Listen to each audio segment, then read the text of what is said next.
अमेरिकेचे अध्यक्ष Donald Trump यांच्या टॅरिफ बॉम्बमुळे जग बदलणार आहे. ट्रम्प यांनी उचललेलं टॅरिफ पावलं ही केवळ आर्थिक शस्त्र नाहीत, ती नव्या जागतिक सत्ता समीकरणाची नांदी ठरू शकतात. आशिया आफ्रिकेतील देश एकत्र येत आहेत, ब्रिक्स नव्याने बळकट होत आहे आणि वॉशिंग्टनचा एकटवादा आता आंतरराष्ट्रीय स्तरावर प्रश्नांकित होऊ लागलाय.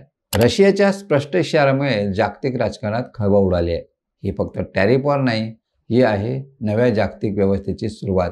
नमस्कार, मी राजेश सावंत आणि तुम्ही पाहताय प्रहार न्यूझीलँड. अमेरिकेचे अध्यक्ष डोनाल्ड ट्रम्प यांचे टॅरिफ धोरण नव्या आर्थिक संघर्षाला जन्म देत आहे. आशिया आणि आफ्रिका खंडातील अनेक देश एकजुटीनं आणि ठामपणे उभे राहण्याची चिन्ह दिसत आहेत. या संघर्षातून एक नवी जागतिक रचना निर्माण होण्याची शक्यता वाढली आहे. रशियाच्या परराष्ट्र मंत्रालयाच्या प्रवक्त्या मारिया झखारोवा यांनी केलेल्या ताज्या वक्तव्यामुळे नव्या जागतिक रचनेची चर्चा जोर धरू लागली. मारिया झखारोवा यांनी ट्रम्प प्रशासनावर थेट आरोप करत म्हटलंय की वॉशिंग्टन जागतिक वर्चस्व टिकवण्यासाठी टॅरिफ धोरणाचा वापर करण्याच्या प्रयत्नात आहे. स्वतंत्र भूमिका घेणाऱ्या देशांवर दबाव टाकण्याचा प्रयत्न सुरू आहे. वॉशिंग्टनचे प्रभुत्व ढासळत आहे. यामुळेच टॅरिफ आणि निर्बंधांचा अनिर्बंध वापर सुरू झाला आहे. हा अनिर्बंध वापर वास्तवात बदल करणार नाही. जागतिक पातळीवर एक बहुध्रुवीय व्यवस्था आकार घेत आहे, जिथे ब्रिक्स सारख्या संघटनांचा प्रभाव वाढत चाललाय, असे मारिया झखारोवा म्हणाल्या. ब्रिक्स म्हणजे ब्राझील, रशिया, भारत, चीन आणि दक्षिण आफ्रिका हे देश आता फक्त आर्थिक सहकार्यापुरते मर्यादित राहिलेले नाहीत, तर जागतिक सत्ता समीकरणात एकत्र भूमिका घेण्याचा प्रयत्न करतायत. याच संघटनेत 2024 पासून मिसर, इथिओपिया, इराण आणि UAE यांचा समावेश करण्यात आला आहे आणि 2025 मध्ये इंडोनेशिया या देशानेही प्रवेश केला आहे. हे विस्तार म्हणजे ब्रिक्स आता केवळ आर्थिक नव्हे, तर एक सामूहिक भूराजकीय शक्ती बनते.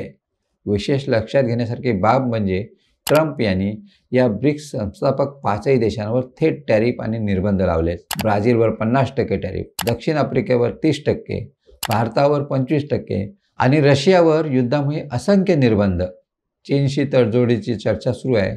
यातून ट्रम्प प्रशासनाचा उद्देश स्पष्ट होतो. ब्रिक्स संघटना ही अमेरिकेला एक धोका वाटते आणि ती ग्लोबल डॉलर वर्चस्वाला आव्हान देत असल्याची भावना वॉशिंग्टनमध्ये निर्माण झाली आहे. या पार्श्वभूमीवर झखारोवा यांनी दिलेला इशारा अधिक अर्थपूर्ण ठरतो. ट्रम्प यांचे टॅरिफ धोरण ब्रिक्स देशांना अधिक एकत्र आणू शकते.